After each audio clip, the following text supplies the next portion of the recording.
Hello everybody. So in my previous video, I basically broke down the opening statement that the lobbying group in Europe that represents the AAA games industry had in response to the Stop Killing Games movement, which was undoubtedly brought about due to them initially passing that 1 million signature threshold. And that was fun to break down, but it was very clearly like a very quick, short response that didn't have a lot of depth or detail to it. So it's no surprise that it was so easy to like tear apart the arguments that were made in it. Whereas now they have put out an official position paper, which is a 5-page long document that essentially goes over in a lot more in depth the exact reasons why they are against the Stop Killing Games movement and basically giving a lot more attempts at justifications for their arguments as to why, they should be allowed to kill the games that you've paid your hard-earned money for. So I thought that we would basically just go over this entire document. Like I said, it's only about 5 pages, so it's a lot more digestible than a lot of like legal documents tend to be. And on top of that, they've even bolded a lot of the key points that they're making, so that if you're just kind of skimming through the document, you can still kind of get the gist of what they're saying. But if you just kind of focus in on the bold parts and then read some of the descriptive text afterwards. So like I said, I think that what we can do is we can kind of jump around a little bit, focus on the key points that they're making, and whatever I feel like it would make sense to add additional context, I'll kind of read on deeper into the document to try and go over exactly what kind of arguments they're making. And spoiler alert, a lot of what they're saying in this document basically boils down to the same kinds of arguments that we've already been debunking for months at this point. So let's start off with the first bolded section that they have right here in the documents. The decision to discontinue a video game's online services is multifaceted and is never taken lightly and must always be a matter of choice. Presumably, they mean choice for the developer. When it does happen, the industry ensures that players are given fair notice of the prospective changes in compliance with local consumer protection laws. So this basically is nearly identical to the kinds of stuff that they were saying in their initial opening statement. And I always love how whenever they say they give the players fair notice, they're always make sure to qualify it by saying in compliance with local consumer protection laws, because in fact some of the companies have already gotten in trouble with the fact that they're just like, you know what, we're just gonna cut support for this game and we're only gonna give you like a month's notice, so that people could theoretically be buying the game less than a month at like full price, and the game will just be completely unusable within that month. And it's like, really? So, like, again, it's very clear that the local consumer protection laws are one of the many things that we think deserve to be changed and edited to be more reasonable, because the fact of the matter is that at least outside of Europe especially, a lot of companies are freely able to just say that we can terminate your license at any time for any reason, and they are not obligated at all to give any kind of prior warning as to when the game is going to get shut down. So this is very clearly just clever wording to try and cover their asses so that they don't get in trouble. It's that this is in fact part of the problem. Now, the next part of this document, online video games are interactive entertainment. Basically, this entire section, and yes, I have already read through this document already. This entire section is essentially just going over the fact that, video games are not books and films. They are different. They often require, constant support and updates and bug fixes and whatnot. It's a very different environment from, like, selling a film. And that is fair. This is a true statement. I'm not going to claim that they're somehow wrong in that matter. And games are very different, because like when you sell a book, you don't have to patch the book. I mean, there are like editions that come out, but the fact of the matter is that when you buy a book, you are expected to be able to keep the book that you purchased indefinitely, for at least as long as you can maintain that book. And you can do whatever you want with it.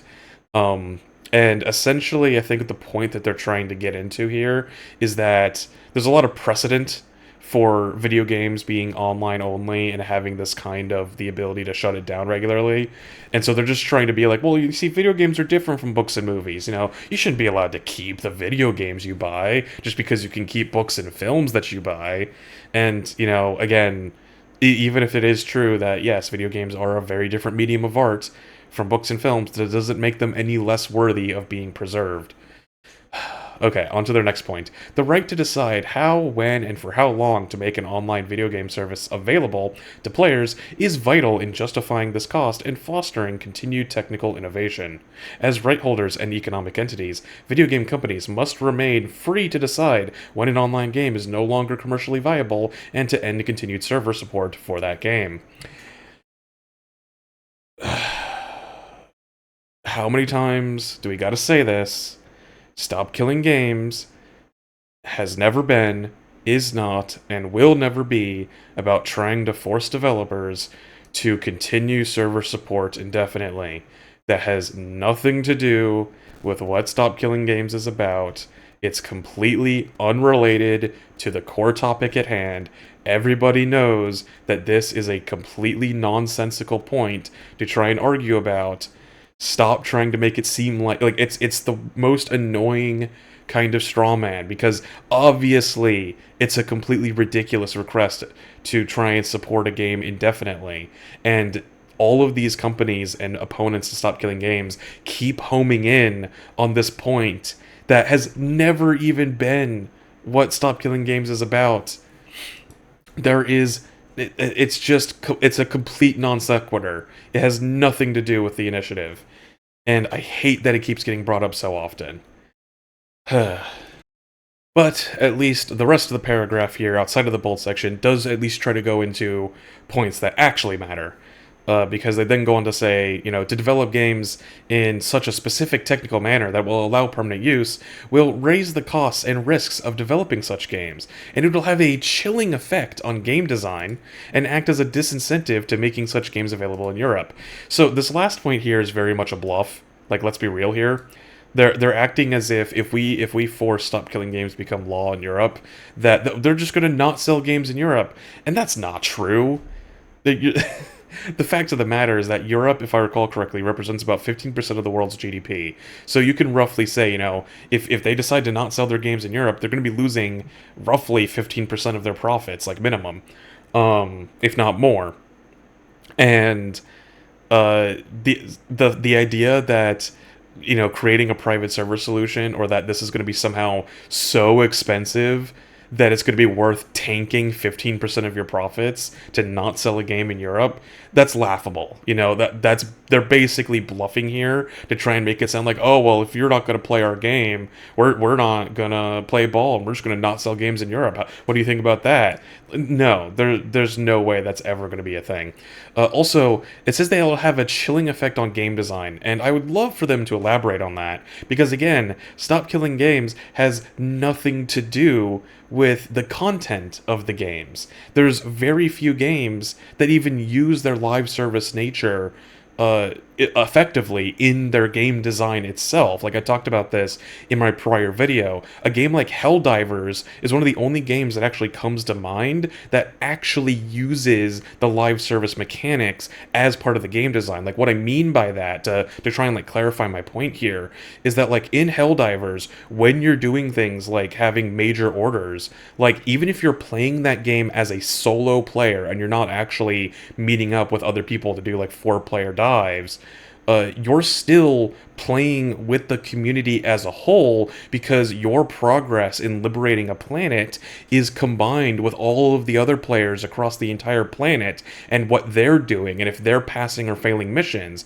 And so like the actual like core gameplay of the game actually ties into the online live service aspect of it, and then how those missions play out affects the storyline of the game and how events progress and whatnot. Like the whole lead up to the Illuminate invasion and the attack on Super Earth, like those are all really cool elements of the game that tie directly into their live service nature. By comparison, the vast majority of live service games, yeah, they can be like multiplayer or have online elements, but most of their design has nothing to do with the actual live service aspect of the game itself. Like, if you're playing a game like Monster Hunter completely by yourself without any other players, nothing about the fact that the game is being treated as a live service really changes your experience about the game. It just is getting regular content updates, and that's it. It's no different from a game that gets like DLC or content patches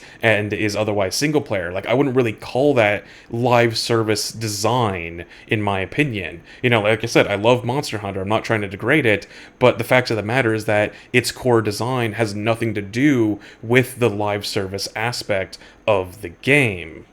So, for the vast majority of games that tend to be structured like games like Monster Hunter, the game design is completely unrelated to trying to preserve the game and make it available indefinitely. And then, even if we are talking about games like Helldivers that do have core elements of the intended experience that tie directly into the live service nature of the game, again, we're theoretically talking about a time, like a point in time in the hopefully distant future, when Helldivers 2 is completely shutting down and all the servers are being taken offline. So, in that case, the game is still being taken offline, so we're losing the live service aspect of the game no matter what.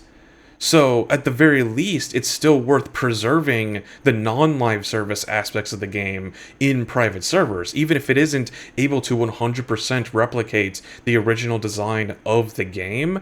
At the very least, being able to dive onto a planet and shoot bugs and robots and squids and whatnot is something I think that is worth preserving, you know? We recognize that preserving 100% of the advertised features of a game is similarly unrealistic, just like trying to continue server support indefinitely. But it is still worth trying to preserve what we can. Now, the next point that they make here, outside of the bolded text, is also, I think, really important to talk about. All video games, whether digital or physical copies, are licensed, as is the case with virtually all digital works when consumers purchase online games, regardless of the country of sale. What they acquire is a personal license to access and play the copy of the game that they have purchased in accordance with the game's terms of service. The consumer does not acquire ownership of that video game. These clear intellectual property rights underpin the entire market and enable the strong investment that the industry has seen for decades. There is no legal uncertainty about the status quo of video games. So, again, this is like, it's factually true. They're talking about the status quo of video games as they are today, but that's what we're trying to change. We think that it's completely insane that they're able to just decide that even if you're buying a physical product, that no, actually, we're just licensing that to you. You don't actually own anything. You know, it's the classic meme, I will own nothing and be happy, you know. That's what all companies want. And I think that, yes, that is the precedent and that is the status quo for how video games have worked for at least over a decade now. And I think that it's wrong, and this is exactly the kind of thing that we should be changing, because the idea that you don't own the things that you buy is just dumb and bad and wrong. Again, I won't play the whole clip again, but Ross made a great point where a lot of what these companies are doing is trying to underpin basic commerce. Like, when you're buying something in capitalism, it falls into one of two categories. Either you are buying a product, or rather you're buying a good, or you're buying a service. If you're buying a good, that means you're buying like a physical, or usually physical object, or something that like you just gain ownership and you're free to do with that whatever you want, and you own it for as long as you're able to maintain it. You know, if you buy a car in the 1950s, as long as you're able to keep maintaining that car and keep it in working order, you can keep driving that car for as long as you want. And then alternatively, you can buy a service. So like if you're going to a theme park, if you're going to buy like a massage or something, or a haircut, these are services where you're essentially paying to have people do things for you. And it is generally accepted that when you buy a service, there is an expectation of when that service ends. You know, if you buy a day pass to a theme park, you're going to a theme park for one day. You know, you're not being caught off guard by having people kick you out of the park at 10 a.m. because they're like, actually, we decided to end the service early for the day. because we just decided that, and you get no say as to when that is able to happen.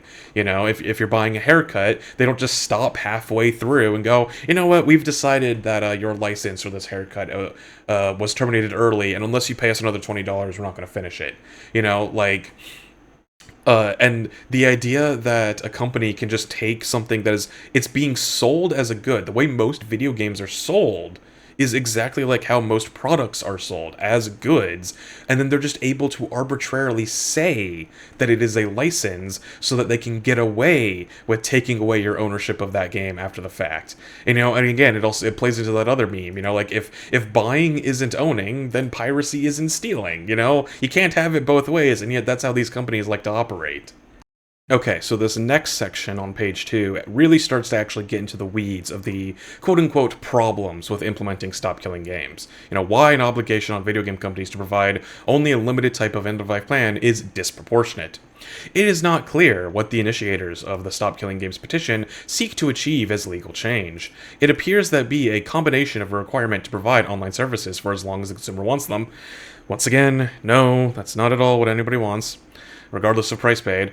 Or a requirement, this is much more relevant, to provide a very specific form of end-of-life plan where the game is altered to enable private servers to operate.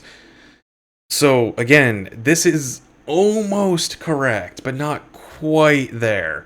So, enabling private servers that can be hosted by the community is one kind of end-of-life plan, but there are numerous options that can be available to make end-of-life plans. There are other solutions for making end-of-life builds, and private servers being hosted by the community is only one of them. For example, you could change the game to operate off of primarily a peer-to-peer network, effectively turning each individual copy of the game and the computer that is running it into its own private server. A lot of fighting games these days already operate this way, simply because, it reduces the amount of lag and latency that would otherwise be extremely annoying to deal with in a fighting game. So they use direct peer-to-peer connections where the two computers hosting the game talk directly with each other. There are also plenty of examples of games where all we would really want is just to have the annoying always online DRM taken out. Famously back in 2010 or 2011, SimCity, which was I think published by EA at the time, had an always online requirement because they had a handful of features where you could meet up with your friends' cities and trade with them or whatever. But even if you wanted to play the game single player, it had an always online requirement so that you couldn't play the game offline. And of course, famously, The Crew as well had a lengthy 20-hour long single player campaign, but it had always online DRM so that you couldn't play the game offline even if you're playing it completely by yourself. In the instances for games like that, literally all we want is the online DRM to be taken out, because that's really all it is. It's not even online features, it's the DRM. There was a couple of online features in those games, of course. The Crew did have a full-on multiplayer section as well, but the core thing that we even if we have to lose the multiplayer component for games like that, just keeping the single player available would be appreciated. And Stop Killing Games, in the petition at least, it's very purposefully non-specific about what an end-of-life plan means, specifically because of this reason. They're not trying to specifically say that you have to have private servers, because that's not always necessary for every game. Like I said, if we're talking about a fighting game, they already comply with what we want, because if the developer abandons that fighting game, you can still hook up with other players and play that game virtually indefinitely. So, I'll admit, I don't know what this would necessarily look like from a legal perspective, but the idea here would be to allow for developers to come up with their own individualized solutions for whatever games need to be, preserved at the end of their life. They can come up with the solutions themselves. The point is just that there is some means of preserving the game so that we can retain access to it after official support has ended. And now this next section is going to be talking about, why we as consumers really don't actually want this, when you really think about it. Okay, so player safety, reduced or no player protection. Requiring games to run on private servers would result in the inability for games companies to continue to protect players from illegal or harmful content or conduct, as their moderation and player safety teams would no longer be involved. Okay. They're obviously trying to use this as an argument to say that, obviously, like, you wouldn't really want to play on a private server, would you? I think most people recognize, if they're playing on private servers, that kind of comes with the territory. Again, like, in particular, cheating could become rampant without proper enforcement. Okay. Like, sure. We know that already. We still want private servers. Like, again, so many games have already had private servers. There's lots of games that, added private servers specifically as an end-of-life support. A game that Ross himself brought up recently was, I think, what was it called? Knockout City? Yeah, here it is. Knockout City. It was like a multiplayer, like, extreme dodgeball game that came out a little while ago.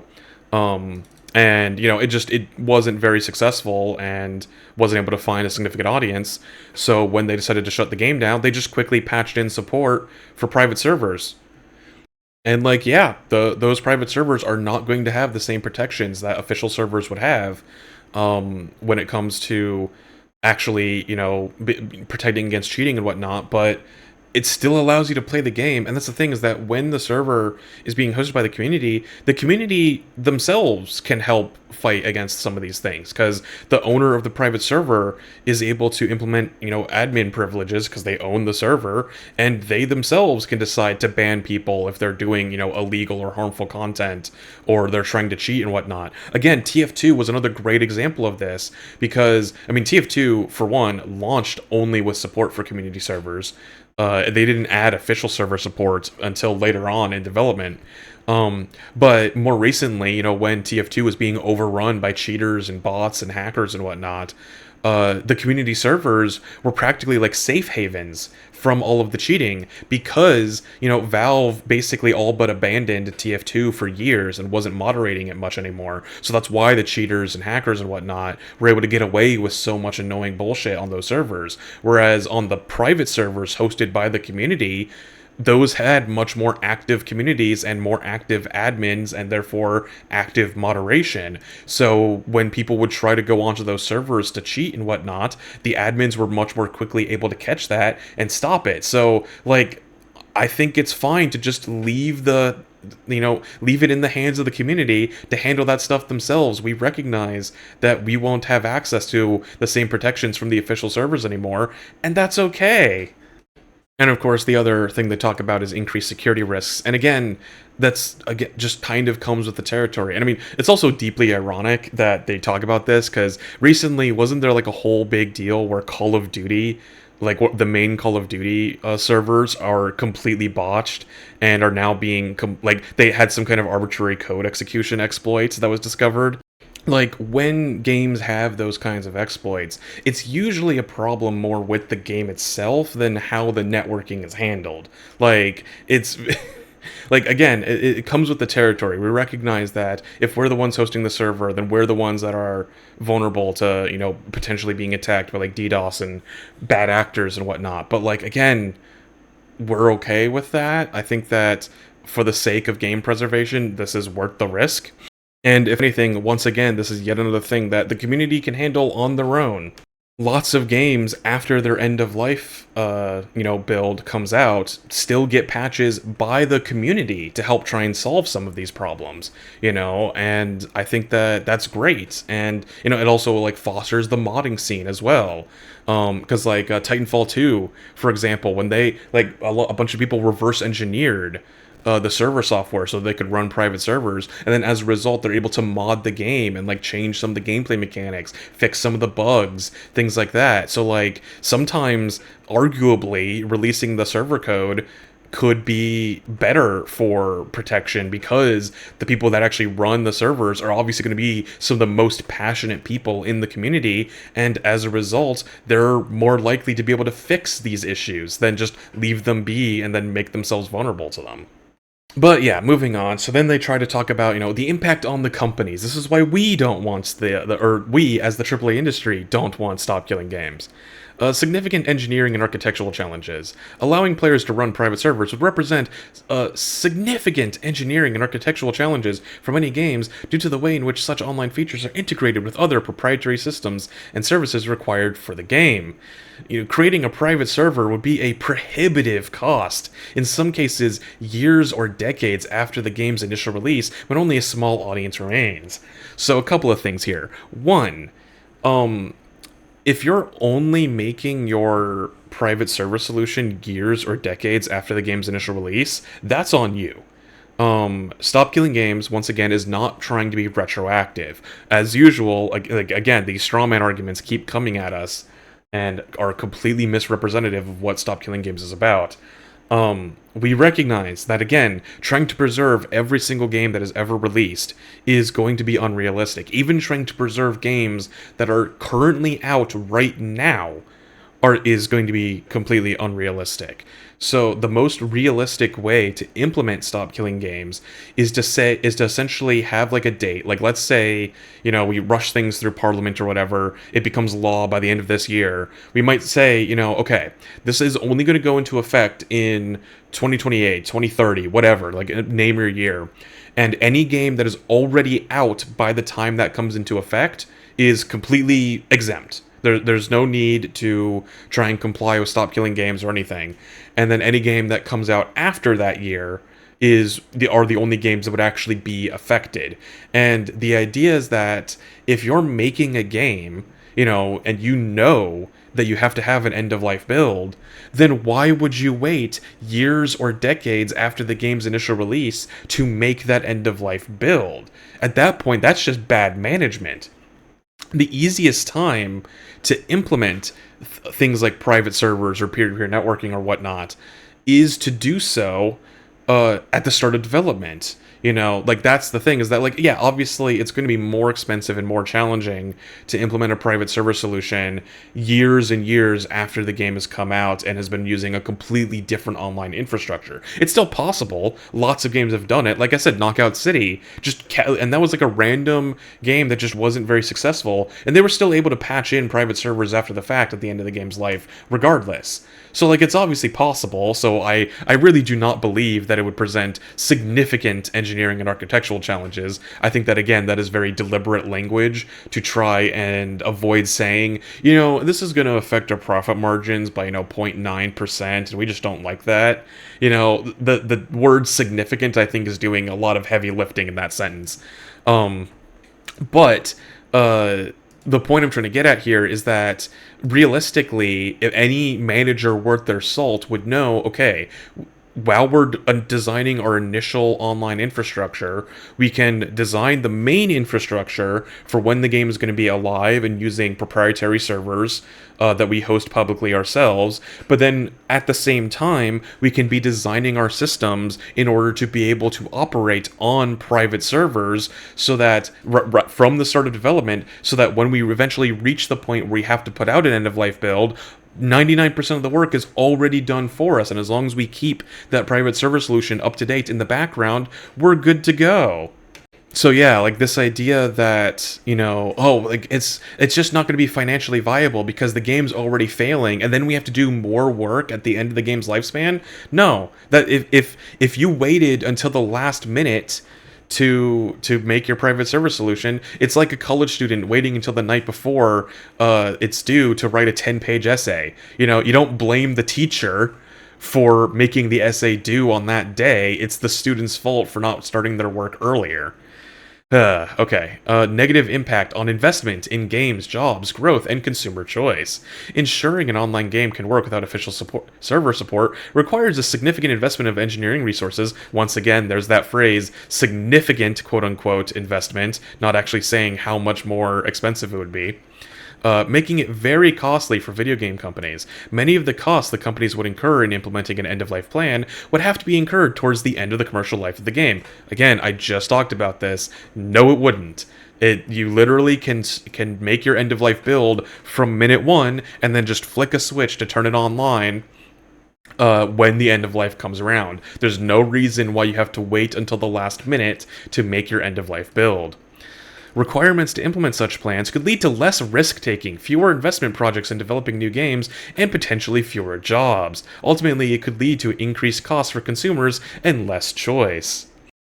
So, again, a lot of this feels like complete non sequiturs, or in fact, some of it, I remember, I don't know if this was the exact part that he was reacting to, but I remember watching Louis Rossmann react to some parts of this, and some bits of this almost feel like they're saying the quiet part out loud, because I remember him talking about this, where it's like, oh yeah, like, if our games, if we're required to implement such end-of-life plans, then that might result in fewer investments in developing new games because, people are going to be able to play the old game. So why would we make new games when we can't force them to buy it by shutting down the old game? Like, and ultimately it could lead to increased costs for consumers. Like, again, it's really the other great example that I've seen used that is a great way to kind of counter a lot of these arguments is to talk about seatbelts in cars. This is something I've seen Ross bring up a lot. And the idea is that, when seatbelts were initially mandated by the government to be put into cars for the sake of, human decency and safety, every single car company pushed back against it because it would, quote unquote, significantly increase the investment of engineering resources, to put it in modern parlance. Because any amount of increased cost is still an increased cost, and that's what companies don't want to have to deal with. So they fought against it tooth and nail because they didn't want to have to spend more money on each car. But at the end of the day, if you think about the cost of putting a seatbelt in a car and compare it to the cost of, like, building an engine block, it's pretty much negligible. And, like, yeah, I guess you could argue it technically raised car prices, but again, like, I think that the cost comparison to what they were already spending to produce these vehicles and how much cars already cost, it's going to be negligible. Same thing is true here. Implementing private servers is really not nearly as difficult or expensive as they're trying to make it out to be. And I mean, they're already coming up with completely nonsensical bullshit reasons to raise their prices. So once again, this is just yet another threat to do something that they're probably already going to do anyways, in trying to force games to cost more when there's really no good reason for that in the first place. And then, of course, finally, they talk about reputational harm. Allowing players to run private servers with online interaction possibilities could result in those players using those games in ways that don't align with the game's company's brand values, leading to a negative association with the brand, thereby harming its reputation. This was something I remember watching a clip on, and the best counter argument I've seen against this specific paragraph is to literally just replace this with any other kind of product. I think the example that Lewis used was, again, like cars. For some reason, cars are the common comparison point here. Allowing drivers to own their cars and drive them on the streets and interact with other drivers could result in those drivers using those cars in ways that don't align with the car company's brand values, leading to negative association with the car company, thereby harming its reputation. Like, that's the logic that they're talking about here. It's blatantly just a power grab where they want to control every single thing that the consumer does with their products, and it's all for brand safety and everything. And it's like, at some point you have to let the consumer play with your game and let them do whatever they want with it. Like, you can't just say, but my brand values, I don't want you to potentially play with your toys in a way that negatively associates with the brand. Like, imagine if they tried to make this argument with, like, oh, we can't just let 10-year-olds play with action figures however they want. What if they do weird things with their He-Man action figure that doesn't align with our brand values? Like, I just hate this paragraph. This entire paragraph is just bad. It's them trying to control what we're allowed to enjoy and do with the products that we purchase. I hate it. Okay, moving on to the next section. So this is getting into a little bit more of the weeds in terms of the legal arguments and whatnot. So I'll admit I might not be the most knowledgeable on some of these fronts, but I'll try to do my best. Erosion of intellectual property rights. Mandating games companies to keep their online games operable post-official support would undermine their rights and autonomy in deciding how their intellectual property is utilized. Again, this is basically just them arguing that, like, oh, when we release a sequel to a movie, we should be able to take away all of people's original copies for the first movie so that they're forced to go see the sequel. When we release when we release a new car, because again, for some reason cars are just on my mind today. When we release a new car, we should be able to render every single prior car inoperable so that people are forced to buy the new car. We don't want to undermine our rights and autonomy in deciding how our property is utilized, right? There is a vital interest in maintaining effective copyright protection, including protection against circumvention of technologies that control access to copyrighted video game software, where such circumvention is undertaken in circumstances that would lead to unauthorized public exploitation of games. Again, they're just trying to argue that they should be able to destroy their games, and this really isn't. This is like a nothing argument. It's nothing. They're saying that it's our right as the copyright holder to decide that this thing shouldn't exist anymore. And that goes against the concept of art preservation in its core ideals. And I think they're trying to talk about piracy, protection against circumvention of technologies that control access to copyrighted software. I think that's basically them trying to say, well, if we allow private servers to exist after we end support for the game, what if they start pirating the game and not paying for it anymore? And brother, you're shutting down the game. You're implicitly saying that we no longer are able to make money off of it, and we're no longer going to be able to make money because nobody will be able to purchase it anymore. Why are you even caring about things like piracy at that point? It's so nonsensical to say, well, they're stealing from us by pirating a game that we're no longer selling. Competition from community-supported versions. Such a requirement could lead to community-supported versions of the games competing with the official versions, potentially jeopardizing the financial investments of video game companies. This is, once again, them saying the quiet part out loud. Again, I remember seeing a few clips of people reacting to this part of the document. This is literally them saying, well, if you can keep playing, Call of Duty 4, then how are we supposed to force you to buy Call of Duty 5? This could lead to confusion between trademarks, and the original trademark holder may be held responsible for actions undertaken by a community-supported version.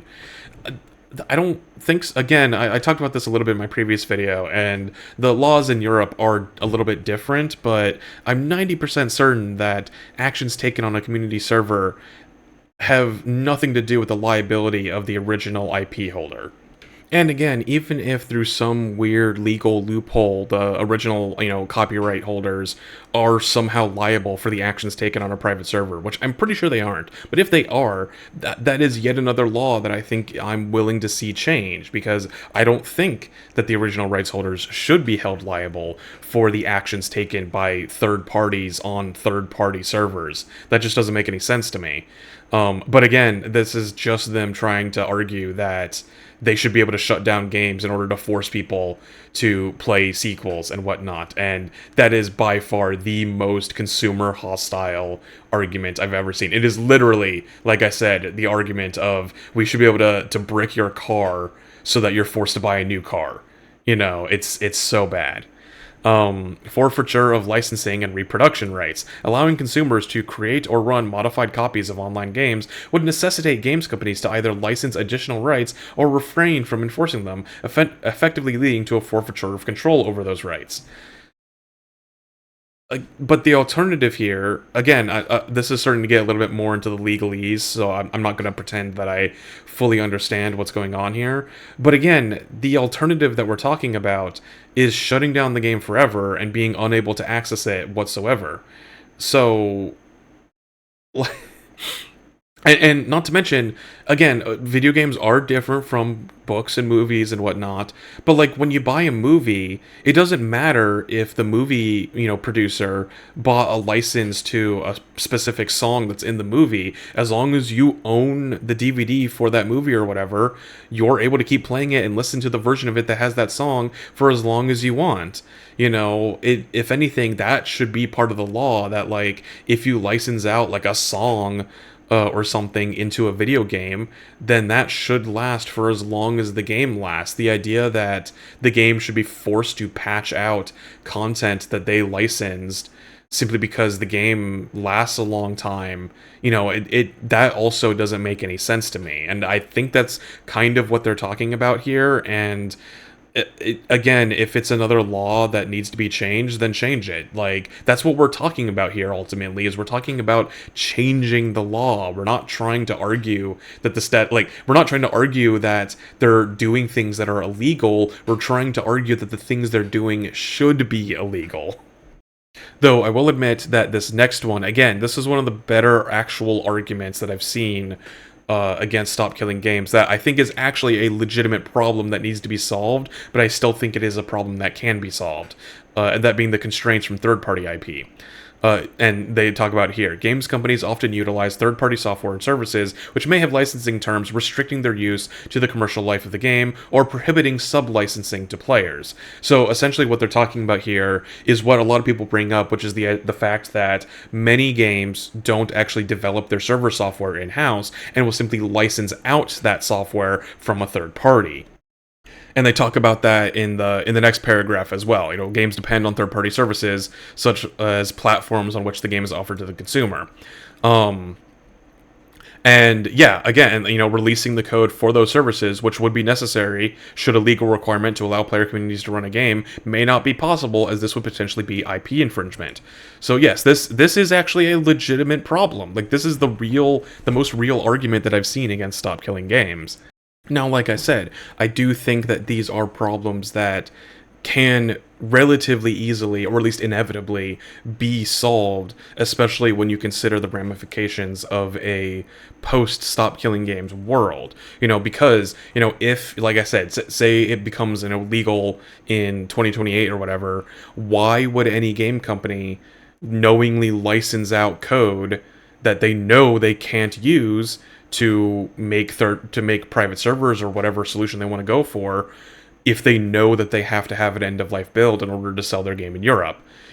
So it's kind of a self-solving problem, because these companies would in turn be directly incentivized to allow for licensing or sub-licensing in order to create private servers. And as a result, once that becomes the norm, then this problem kind of just goes away. Now, like I said, maybe there'll be some teething issues where some companies, don't necessarily recognize this as a problem and don't offer the solutions, but all it really takes is for one of these companies that offers server solutions to be like, hey, all these video game companies are looking for third-party server software. Well, we can just, we're willing to offer end-of-life support, so why don't you just come to us instead, and we'll do your end-of-life build for you.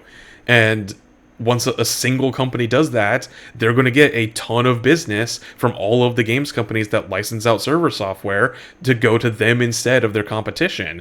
And then once the other companies see that that's happening, then they're going to start offering end-of-life builds as well. And then, like I said, this problem kind of goes away. It is a problem that needs to be addressed, and the only way to really address it is to essentially go to those third-party software developers and be like, hey, we need you to start making it possible to make end-of-life builds.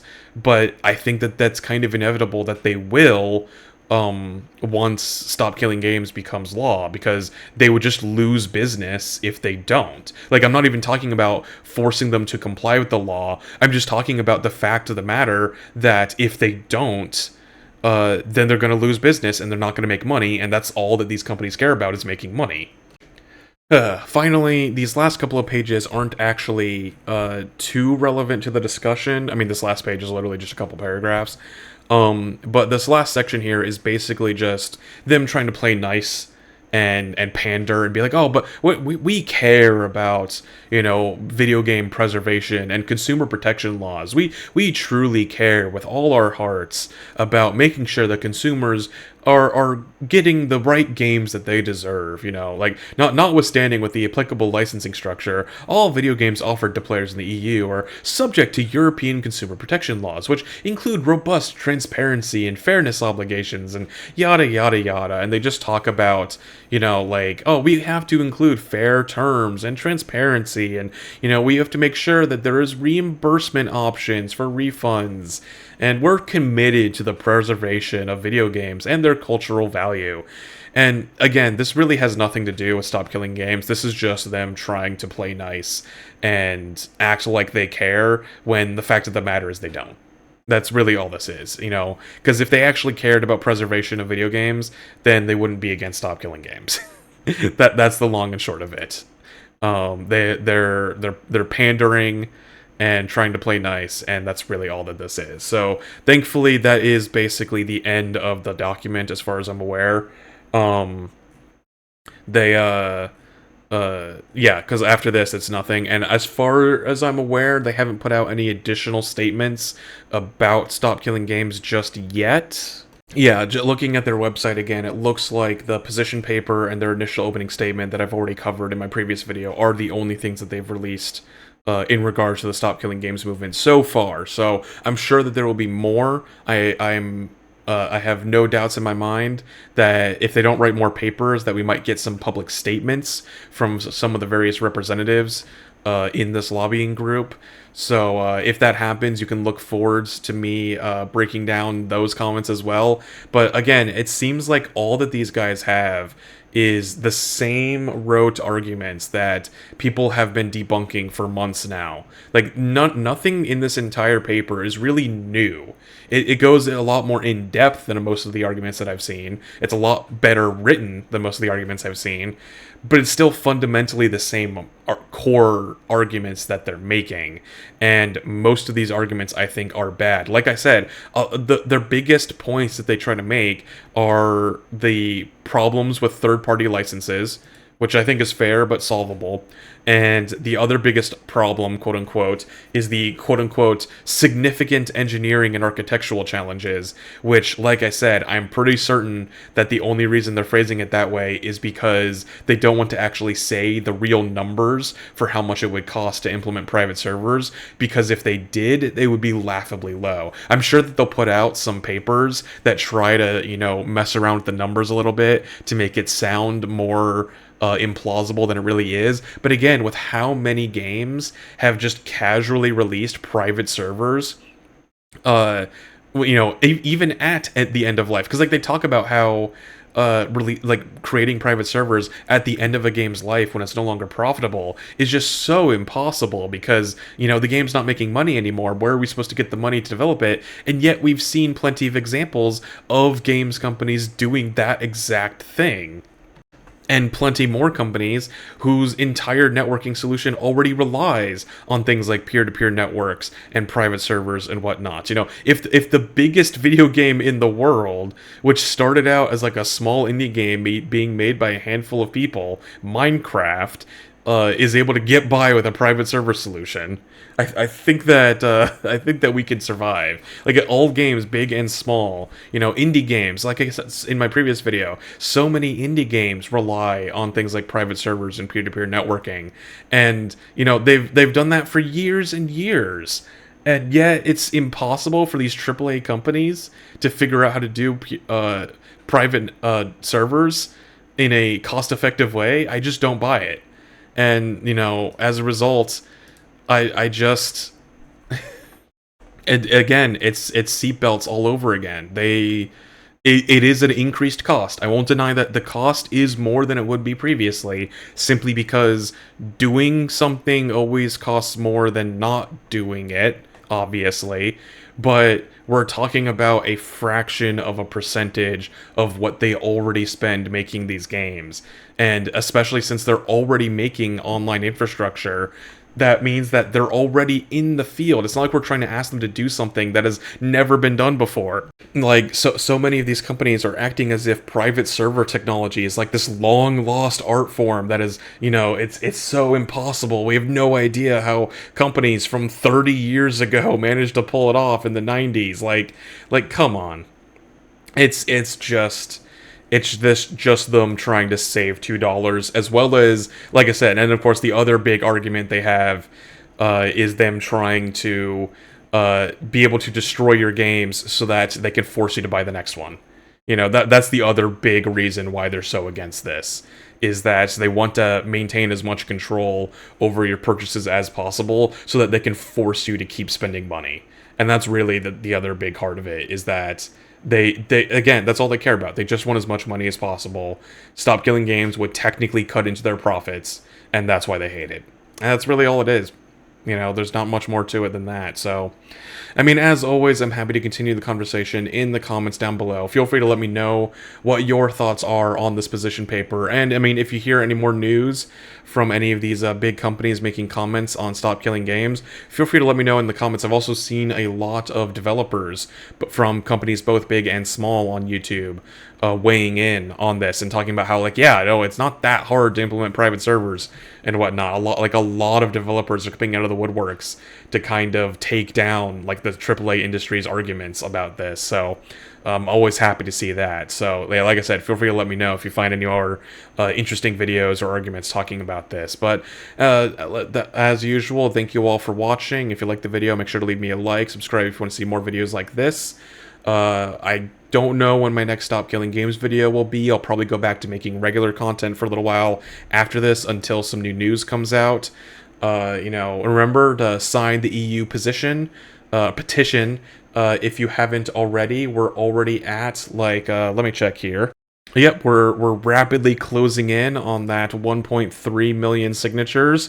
And we still got several weeks left to go. Let's try to get past that 1.4 million barrier.